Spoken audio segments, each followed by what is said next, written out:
Vamos lá então, pessoal, finalizando, graças a Deus chegamos no último tópico. Eu vou dar uma boa frisada nesse daqui, porque o Walker disse que esse daqui é um dos tópicos mais importantes, tá? Que é a teoria da pena, o último aspecto que a gente viu referente ao direito penal. Então vamos lá, se preparem que provavelmente isso aqui vai ser uma aula bem extensa, assim como a teoria do crime foi. Mas com paciência, cooperatividade, né? Ao senso de que vocês querem compreender a matéria assim como eu tô fazendo aqui. Eu espero que de fato eu não esteja perdendo meu tempo fazendo isso, que vocês estejam conseguindo apreciar todo essa tentativa minha de ajudar vocês e ao mesmo tempo me ajudar também, porque isso é uma forma muito boa de eu acabar estudando, tá? Mas sem muita perda de tempo, que eu já acabei perdendo, né? Vamos dar prosseguimento em teoria da pena, prosseguimento então, iniciando ele. Vale mencionar, pessoal, que, já citando, a minha caneta acabou a bateria. Ou seja, se for para me riscar, eu tenho que ficar riscando na mão, que eu acho que talvez não tenha tanta facilidade como na caneta, que é mais fácil. Mas beleza, vamos lá. Vou tirar meu teclado daqui. Vamos lá. Evolução histórica das penas. Pessoal, vale mencionar aqui, em quesito de pena, não se cabe no Brasil pena de morte, caráter perpétuo, trabalho forçado, banimento e penas cruéis, tá? A gente tem um sistema bem bonzinho até, né? Mas que não vai se caber nenhum tipo dessas penas, essas modalidades no Brasil. Iniciando então, teoria da pena, pelo amor de Deus. Vamos pular isso aqui rapidinho, talvez depois eu volte para mencionar, né? Sistema progressista. Mencionando isso aqui talvez rapidinho, né? A gente abordou o sistema progressista, que é esse sistema de progressão, que é os presos inicialmente ficarão isolados, período de prova. Após um tempo, o preso inicia o trabalho durante o dia em silêncio e isolado à noite. Após, todos ficam juntos durante o dia e a noite no sistema. Isso aqui é nosso sistema carcerário, é um sistema carcerário progressista, tá? É o sistema que a gente abordou, provavelmente é o sistema que grande parte do mundo também tem abordado, tá? Isso aqui, por exemplo, é um sistema antigo dos Estados Unidos, né? Um sistema penilsilvânico, mas vale mencionar que o sistema progressista, antes de fato ele ser o que ele é, ele se iniciou aqui, depois ele foi para cá e por fim finalizou aqui, tá? Ou seja, existe todo um quesito aí muito relativo de um para o outro. Mas chegamos onde a gente quer, a parte mais complexa da teoria da pena, que são as espécies da pena. Olha só, nós temos 3 tipos de espécies de pena, sendo a pena privativa de liberdade, a pena restritiva de direito e a multa. Vamos lá, pessoal. Eu vou explicar, eu acho que se eu explicar por esse slide se torna mais fácil, tá? Apesar de que, tá falando tudo bonitinho aqui embaixo. Se vocês quiserem ler, tudo que eu falar vai estar aqui, seguindo um sistema bonitinho. Se eu sentir dúvida na hora de explicar, porque é um desafio para mim também, eu vou abaixando para às vezes tirar alguma dúvida, etc, tá? Mas de início eu ficarei com o slide da página 15, que é mais fácil na hora de explicação, tá? Vamos iniciar a explicação então com a pena privativa de liberdade. Existem aí 3 quesitos quando a gente fala de pena privativa de liberdade, sendo a reclusão, a detenção e a prisão simples, que são as contravenções penais, tá?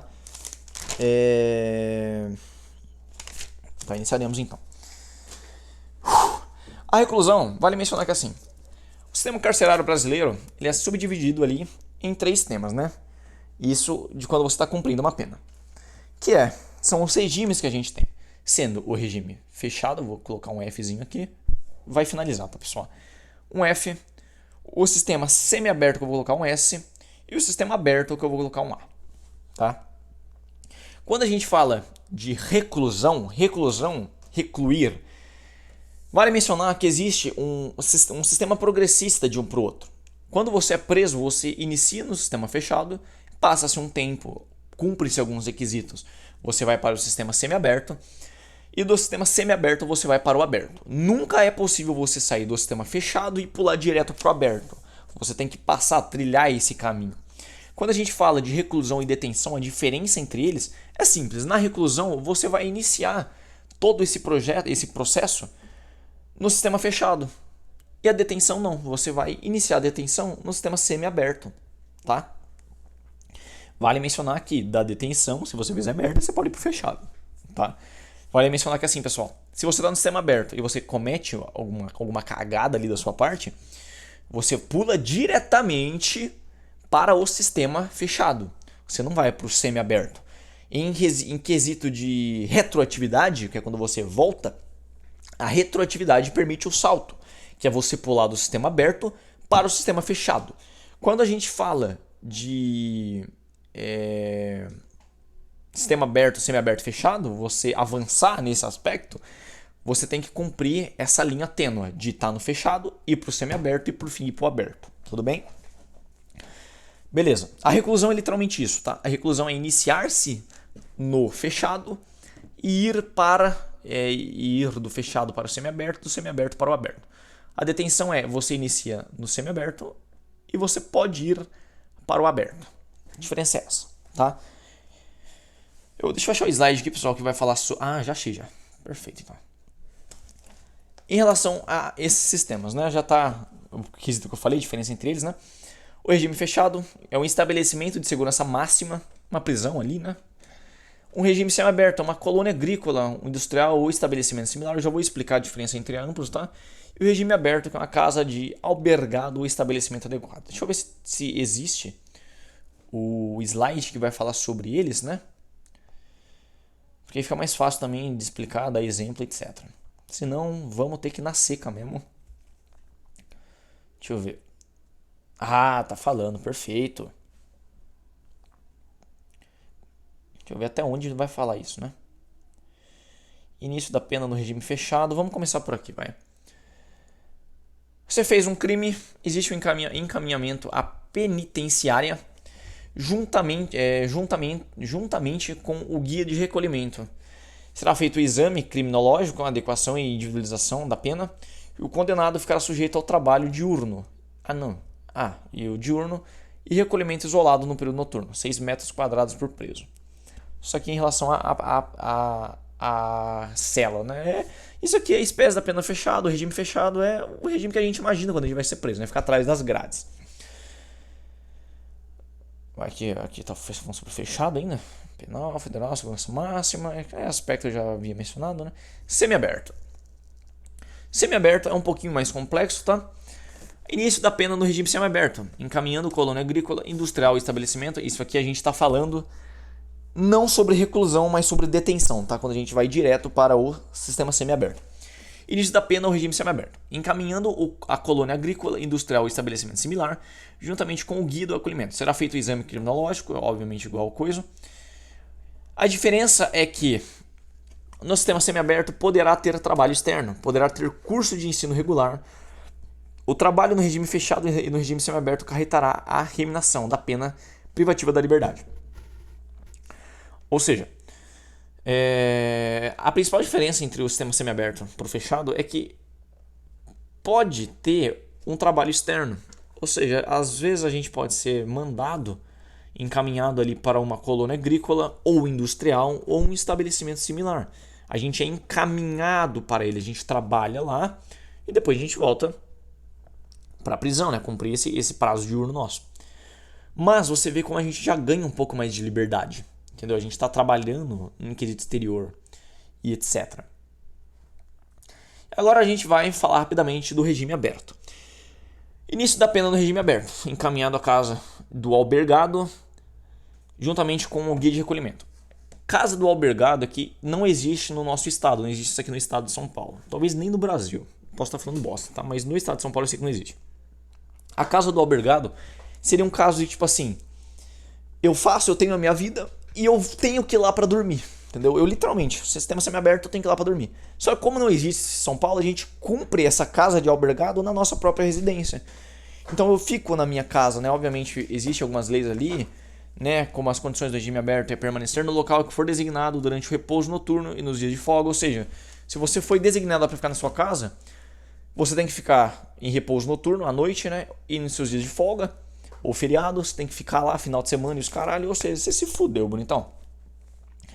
Sair para o trabalho e retomar nos horários fixados, né? É estabelecido horários ali para você em relação ao seu emprego. Não se ausentar da cidade onde reside sem autorização judicial. Ou seja, tem que sair da cidade, fazer qualquer merda, tem que ter autorização judicial. E a D é em comparecer a juízo para informar a justificativa das suas atividades, quando for determinado. Isso aqui é o famoso bater carteirinha lá no fórum. Tem que ir lá no fórum, bater carteirinha para comprovar as suas atividades e etc. Não ocorre remuneração da pena pelo trabalho no regime aberto, devido ao requisito obrigatório de trabalhar para cumprir o regime aberto, salvo as exceções do artigo. Vale mencionar, pessoal, que assim, quando a gente está trabalhando no regime semiaberto, existe ali quesitos que debatem na nossa pena. Deixa eu pegar aqui no meu caderninho, bonitinho, o aspecto que eu estou falando sobre isso, né? É um quesito de resseminação. O que é essa remissão? É remissão, aliás, perdão, não é resseminação. Essa remissão. Remissão, deixa eu ver se eu acho o artigo, o slide que está falando de remissão, para que se torne mais fácil. Eu acho que é na pena semiaberta, né? Deixa eu voltar aqui na pena semiaberta. Rapidamente. Espécies de pena, regime fechado, regime semiaberto. Deixa eu ver se vai falar em relação, né, ao quesito que eu havia mencionado, né?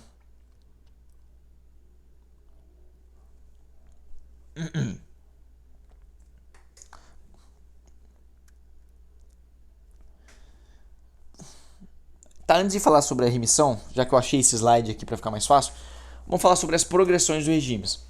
Como caralho, vale mencionar, tá, que tudo isso aqui que eu tô explicando é referente à pena privativa de liberdade, tá? Isso aqui é só apenas um aspecto, vocês vão me ouvir falar muito aqui ainda. Mas quando a gente fala nisso, existe uma progressão. A progressão abordada atualmente é em relação a um regime, que é um critério objetivo. Qual que é o critério objetivo? É você cumprir ali 16, sendo no mínimo 16 e no máximo 70. O Walker ele explicou nas aulas como se aplica esses quesitos, né? Normalmente ali 70% da pena para você cumprir, para que você possa mudar o seu regime em caso de crime hediondos, né? Se não me engano é daqui até aqui é em crime hediondo, e esses 16 até esses 25% até esses 30% são crimes ali de menor valor, né? Ou seja, eu tô no sistema fechado, eu tenho que cumprir no mínimo 16% do meu regime fechado para que eu possa progredir o meu regime de pena, sair do fechado e ir para o semiaberto, por exemplo. Então, sei lá, vamos supor aqui eu peguei 100 dias, é um exemplo bem tá? Eu peguei 100 dias ali de pena. Como eu peguei um critério objetivo mínimo, eu tenho que permanecer no mínimo 16 dias na cadeia em regime fechado para que eu possa avançar para o regime semiaberto, por exemplo, tá?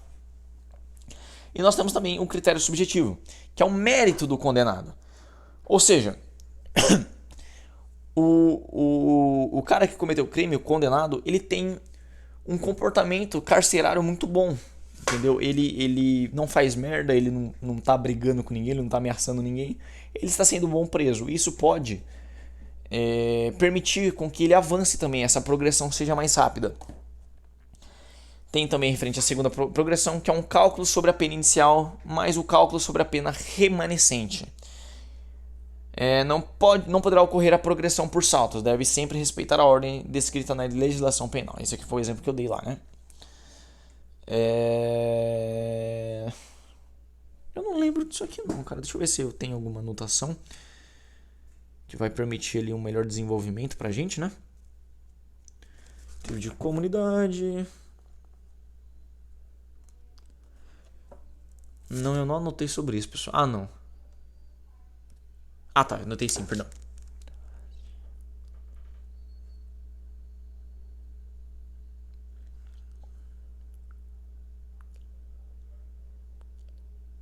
Ah, tá. Beleza. Beleza. Isso aqui é um aspecto que eu frisei o que vai cair na prova, então é bom a gente tentar explicar bem ele, tá? Isso. Ó, segunda progressão. Cálculo sobre pena inicial mais o cálculo sobre a pena remanescente. Ou seja, quando a gente fala sobre nesse aspecto, Existe essa progressão que não pode se dar por saltos, tá? Ou seja, quando a gente tem a primeira progressão, que é um cálculo sobre a pena inicial, e a segunda progressão, que é do sistema semiaberto para o sistema aberto, que é o segundo cálculo, né, que é cálculo sobre a pena remanescente. Infelizmente eu não me recordo tanto sobre esses aspectos, mas é torcer para não cair na prova. Perdoe-me, viu? Mas voltando, eu quero muito achar sobre um aspecto que já está aqui novamente, que é a remissão. Cadê a remissão? Regressão do regime, quando você volta, né? Referente. Falando sobre regressão, remissão da pena. Chamo, gurizada. Remissão da pena. O que é remissão da pena? Remissão vem de perdoar. É o condenado que trabalha e estuda. Ele tem remissão da pena. Ou seja, nós temos aí, né, a remissão de um direito condenado, que é referente a um condenado que trabalha e a um condenado que estuda. Para o condenado que trabalha, vale mencionar que a cada 3 dias trabalhado vai ser descontado um dia na pena. Esse dia trabalhado são aquelas 8 horas que todo cidadão ele cumpre, tá? A cada 3 dias de serviço é descontado um dia da pena. Ou seja, se a gente fizer uma leve conta bonitinha aí, se ele trabalhar em relação à pena dele, a gente, como é 3 por 1, né? O juiz ele pode revogar até 1/3 da pena nesse aspecto de remissão. Ou seja, olha só que coisa boa, né?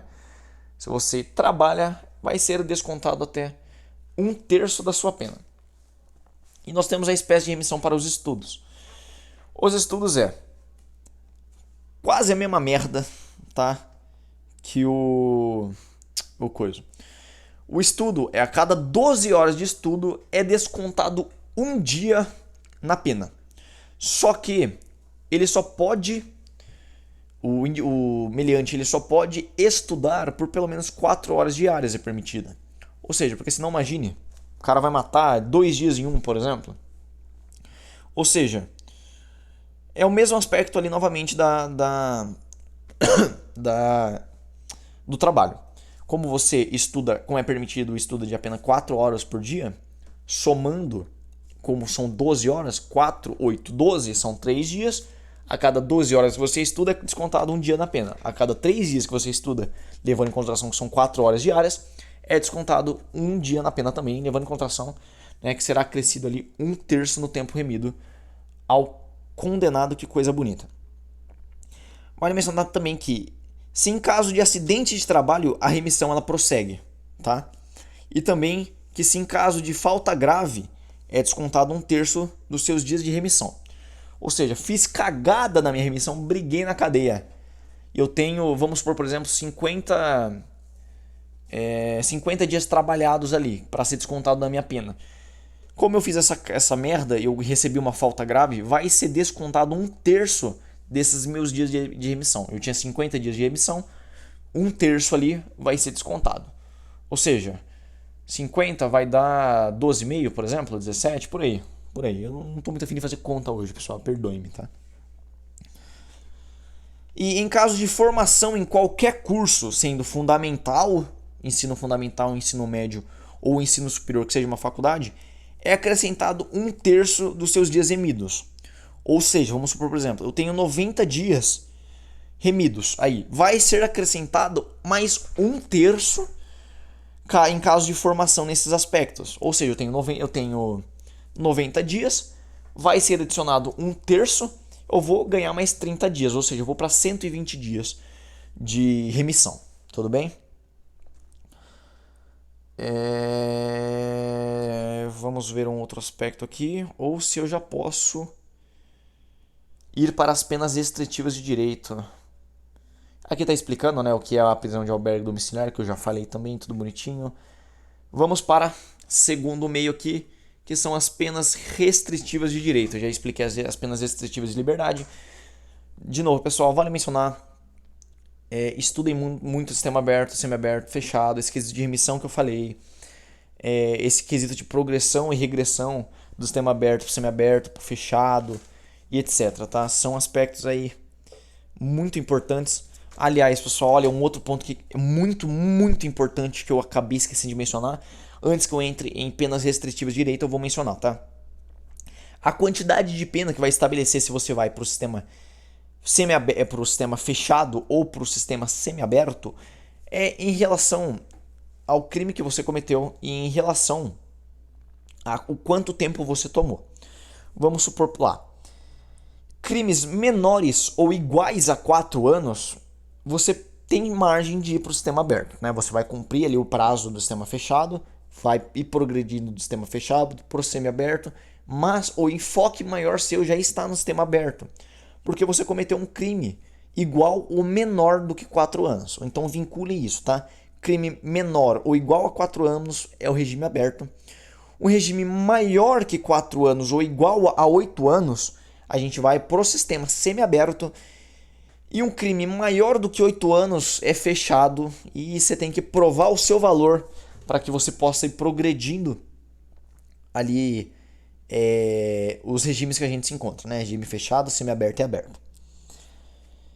Então, ótimo. Perfeito. Vamos dar prosseguimento, então, agora entrando nas penas restritivas de direito. O que é em relação às penas restritivas de direito? Consiste aí em alguns aspectos que vai falar sobre são direitos substituídos, ou seja, primeiro aplica-se a pena privativa de liberdade, quando possível procede-se a sua substituição.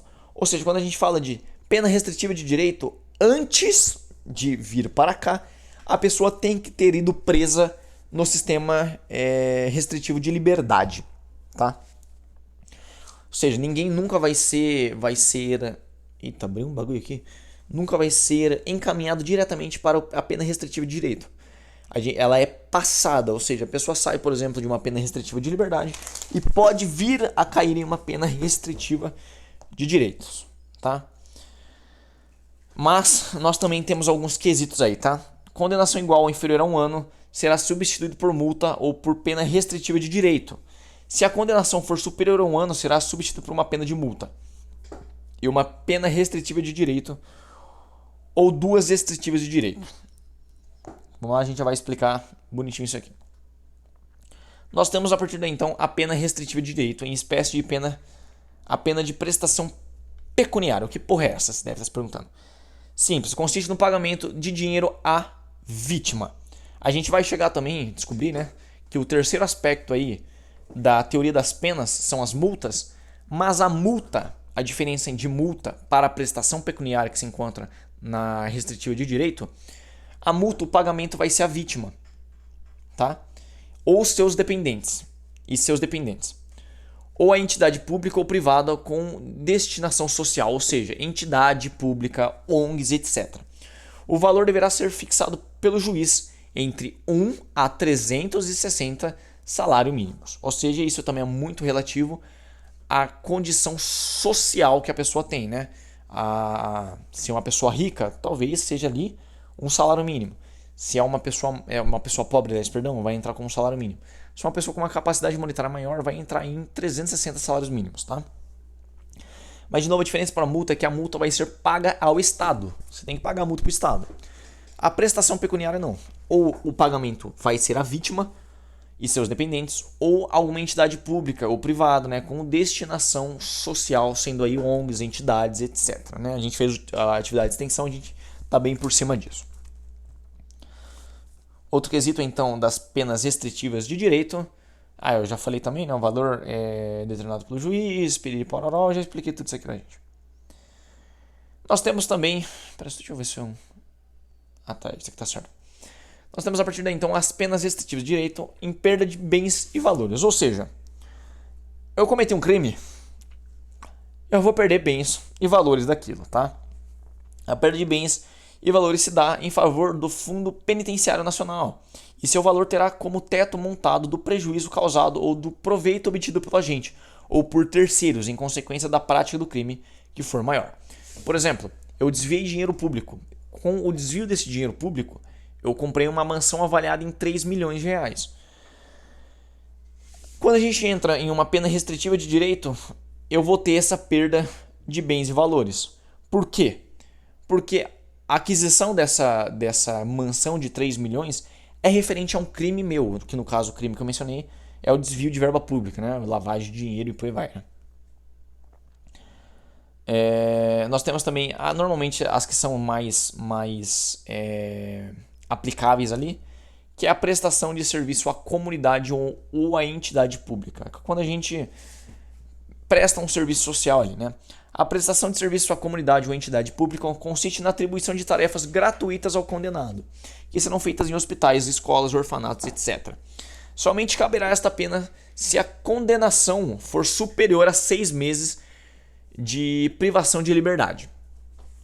As tarefas serão de acordo com as aptidões do condenado na infração, 1 hora por dia da condenação, fixada de modo a não prejudicar a jornada de trabalho.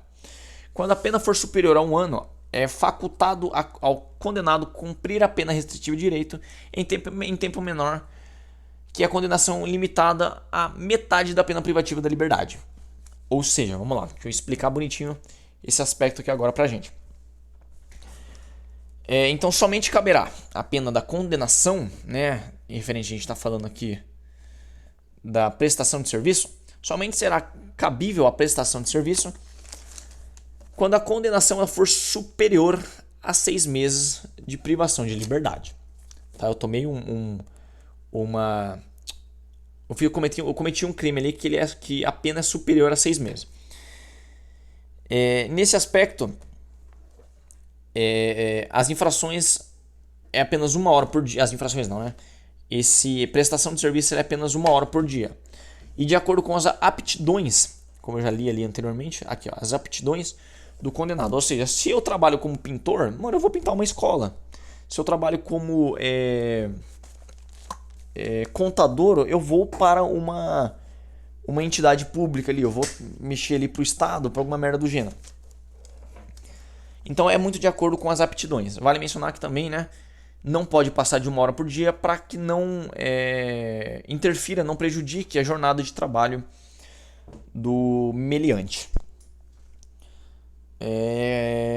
Finalizando aqui também, quando a pena for superior a 1 ano, é facultado ao condenado cumprir a pena restritiva de direito em tempo menor que a condenação limitada a 1/2 da pena privativa de liberdade. Ou seja, quando a minha pena é superior a 1 ano, eu vou trocar ela em relação à pena restritiva de liberdade para pena restritiva de direito. Diminui-se 1/2 da minha pena privativa de liberdade se eu agir, né, se eu cumprir os pontos ali estabelecidos pela prestação de serviço. Ou seja, minha pena é reduzida até metade em relação à pena privativa de liberdade. Ainda em prestação, né, limitação de fins de semana. Limitação de fim de semana consiste na obrigação de permanecer aos sábados e domingos por 5 horas diárias em casa de albergado ou em outro estabelecimento adequado. Como não tem isso aqui em São Paulo, isso aqui é cabível à nossa casa, tá? Intermediação temporária de direito. Mano, eu não vou ler todo esse texto porque é muito simples. Você perde alguns direitos temporariamente. Um grande exemplo aqui é, por exemplo, você perde a sua CNH, que é a capacidade de você dirigir, né? Sua carta de motorista. Eu vou perder ela por um tempo. Por um tempo demarcado ali pelo juiz.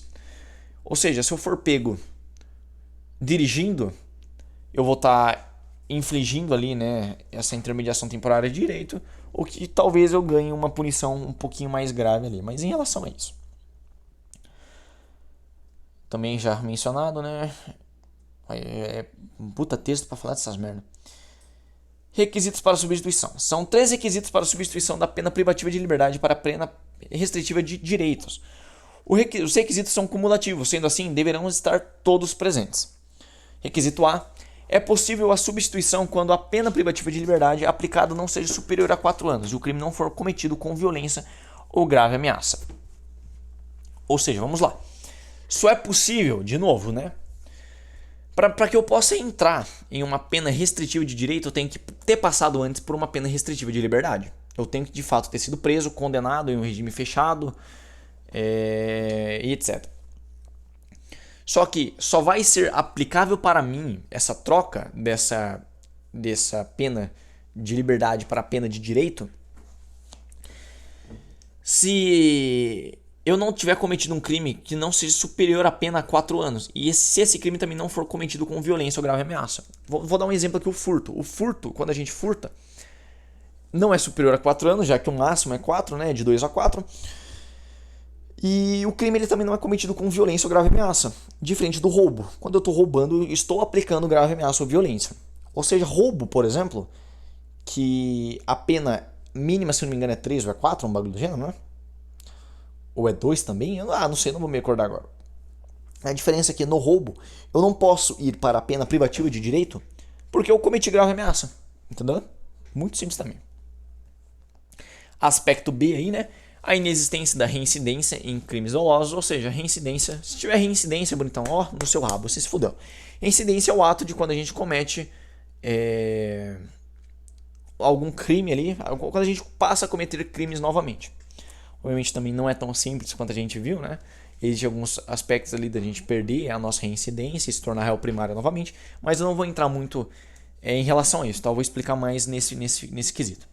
Ou seja, não pode ser reincidente. Também muito simples, né? As penas de liberdade. Já está aqui novamente a B também, né? Como eu disse que são 3 aspectos.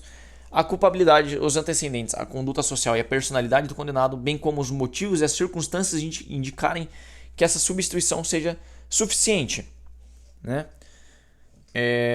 Duração das penas restritivas de direito, a intermediação temporária de direito, prestação de serviço à comunidade ou à entidade pública e limitação de fim de semana terão a mesma duração das penas privativas de liberdade aplicadas à prestação pecuniária. Estamos finalizando já, graças a Deus. Mas espera aí que nós ainda temos alguns requisitos aqui para poder mencionar novamente. Deixa eu seguir o meu caderninho aqui para que eu não me perca tanto.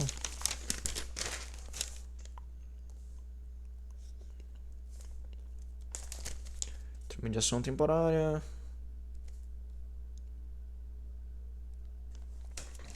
Perfeito, beleza.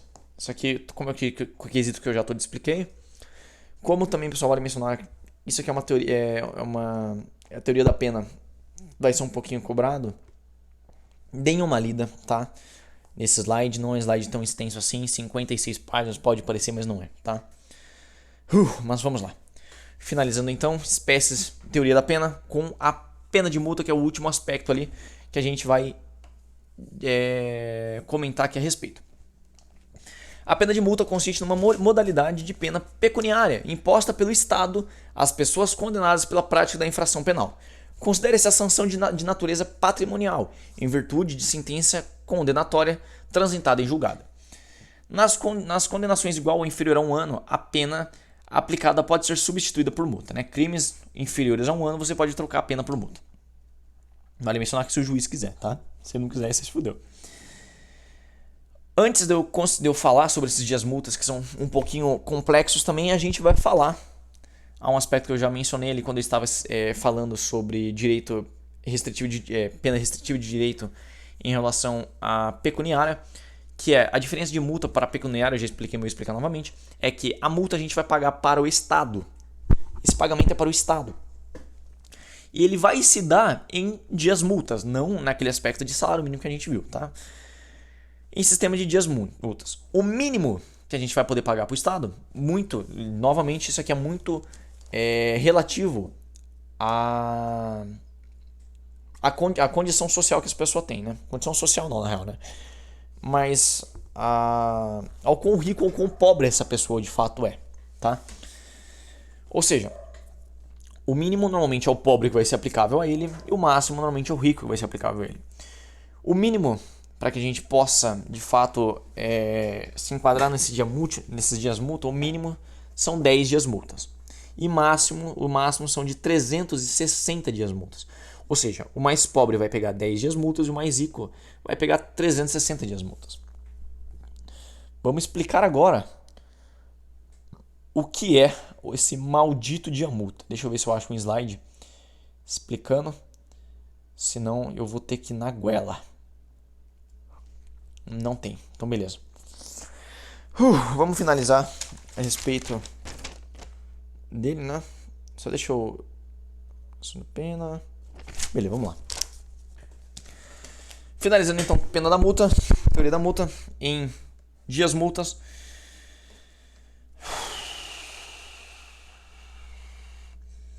Um dia multa, pessoal, Aliás, pera. Tá. O mínimo que um dia multa ele vai poder ser estabelecido, eu não vou achar um slide, então eu vou deixar em qualquer aqui, tá? Vou deixar aqui. O mínimo que um dia multa ele vai ser estabelecido é de 1/30 de um salário mínimo.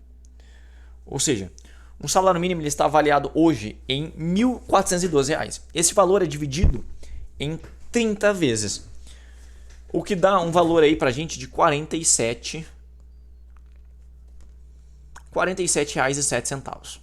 Que letra bonita que eu faço.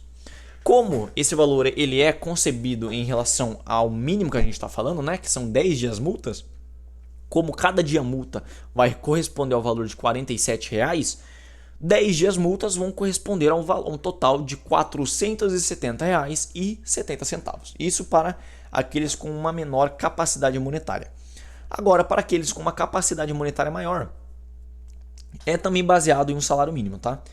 Mas esse salário mínimo ele vai ser multiplicado em 5 vezes. Vamos lá fazer as continhas novamente, tá? 1.412 é o valor do salário mínimo atual. Como cada dia multa nesse aspecto ele vai ser multiplicado por 5 salário mínimo, cada dia multa vai ter um total de R$ 7.000. Aqui deu 70, cara. 7.060 reais. Como esse aspecto lembra que eu falei que o mínimo ali é 10 dias e o máximo é 360? A gente vai aplicar a regrinha do máximo aqui então. O máximo a gente vai pegar esses 7.060 reais e a gente vai multiplicar ele por 360, que são 360 dias multas. A gente vai chegar em um valor aí de R$ 2.541.600 reais. Isso para os mais ricos. Só que vale mencionar que assim, quando esse valor ele não é de fato aplicado em relação, por exemplo, se for o Neymar que cometeu essa porra, é um cara que tem muito dinheiro e muito poder influenciável aqui, pode ser que para ele esse valor ele seja multiplicado em até 3 vezes o valor final dos dias multas, tá? Ou seja, como o valor final ali dos 360 dias multas para os mais ricos é de 2.541.000 multiplicando em 3 vezes, a gente chega em um belo valor de R$ 7.624.300, que esse é o máximo do máximo que o Estado lhe implica. Vale mencionar que os dias multas eles têm essa convenção do salário mínimo no real, não é em outra moeda, é no real, a moeda que a gente utiliza aqui no Brasil.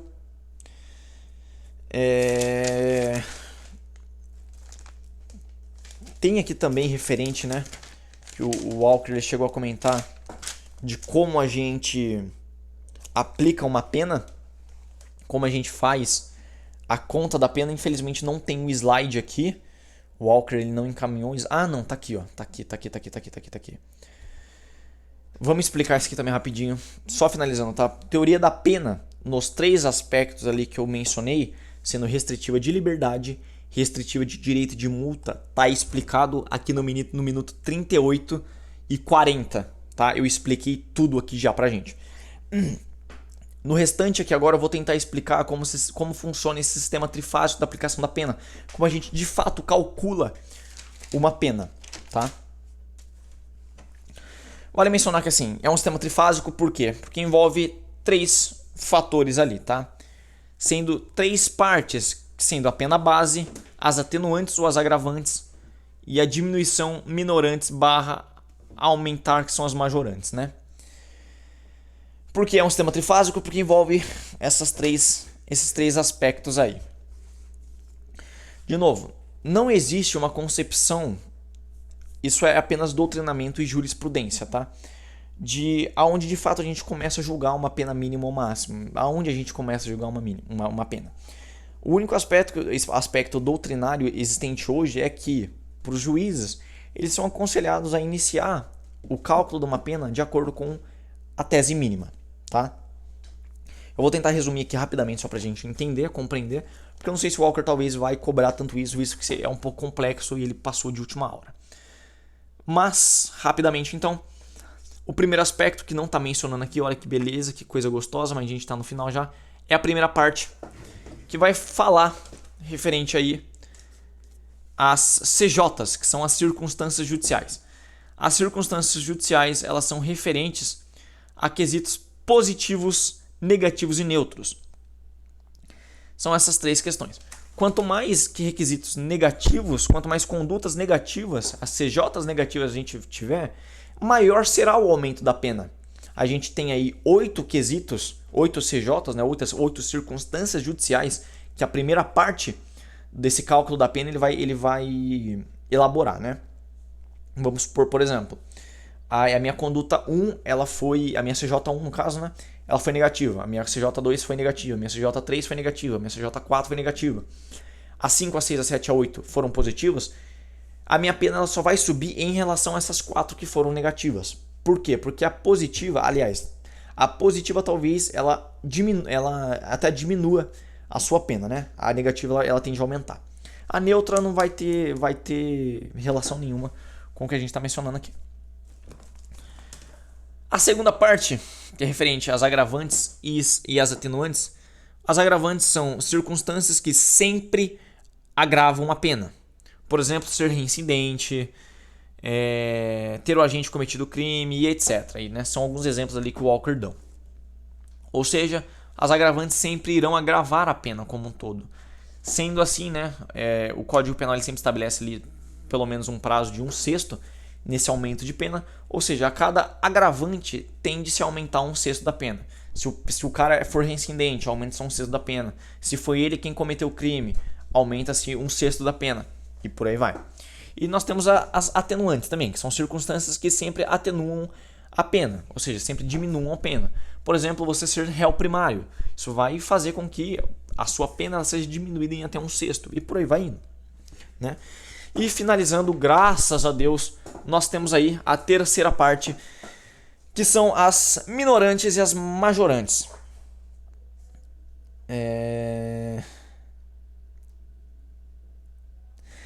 Lembra, em uma das aulas, quando eu estava falando de tipo penal, que eu falei sobre causas especiais de aumento e de diminuição? Eu estou falando disso, de minorantes e majorantes.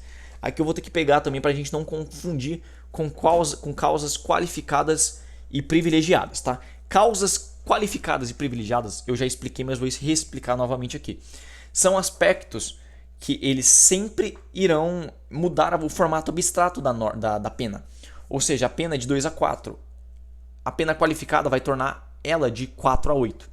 A privilegiada vai mudar também o formato, mas diminuindo a pena. É de 2 a 4, esse novo prazo tende-se a contar de 1 a 3 ou de 1 a 4. Entendeu? Agora, as majorantes, elas tendem a aumentar em um fator de fracionar. É isso mesmo ou estou falando merda?